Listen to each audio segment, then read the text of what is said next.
కూటమి ప్రభుత్వం వచ్చిన నాటి నుంచి మహిళలపై దాడులు నిత్యకృత్యమైపోయాయి. కూటమి ప్రభుత్వం వైఫల్యాలను, మోసాలను ఎత్తి చూపితే అక్రమ కేసులతో వేధిస్తున్నారు. వైఎస్ జగన్ కు సానుభూతి పరులైనా చాలు వేధింపులు మామూలైపోయాయని తెలిపారు. ఆయన పేరెత్తితేనే ఈ ప్రభుత్వం భయంతో వణికిపోతుందని, మహిళా నాయకులు పార్టీ కార్యక్రమాలకు వెళ్లాలన్నా పోలీస్ స్టేషన్కి వెళ్లి సంతకాలు చేసి రావాల్సిన దుస్థితి కల్పించారు. ఇలాంటి చంద్రబాబు మహిళా బిల్లును తీసుకొస్తామంటే ఎవరు నమ్మరు. వైఎస్ జగన్ గారు మన వెంట ఉన్నంతకాలం భయపడాల్సిన పనిలేదు.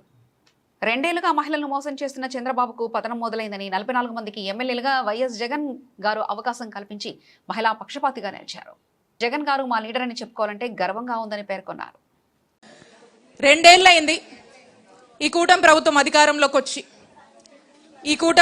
అధికారంలోకి వచ్చిన దగ్గర నుంచి మరి అనేక మందిని ఏ విధంగా ఇబ్బంది పెడుతున్నారు, ఏ విధంగా మహిళల మీద జరుగుతున్నటువంటి దాడులు కావచ్చు, మోసాలు కావచ్చు, వేధింపులు కావచ్చు, ఇవన్నీ కూడా మీరు దగ్గరగా కల్లారా చూస్తూ వారందరికి కూడా సపోర్ట్ గా నిలబడినటువంటి నా సోదరిని మనలందరికీ కూడా మరొకసారి మీ అందరికీ అభినందనలు తెలియజేస్తా ఉన్నాను. అలాగే సామాన్య మహిళల పట్ల, వాళ్ళ సమస్యల పట్ల మరి పోరాటానికి సిద్ధమై మీరందరూ ఈరోజు ఇక్కడ దాకా వచ్చారు. ఇంకా కూడా పోరాడాలనేటువంటి మీ తపనకు, మీ యొక్క ఎంతూజియాజంని నేను అప్రిషియేట్ చేస్తూ, ఇక్కడున్న మీ అందరూ మనమందరం కూడా YSR Congress party women fighters అని గుర్తు చేస్తా ఉన్నాను. ఇక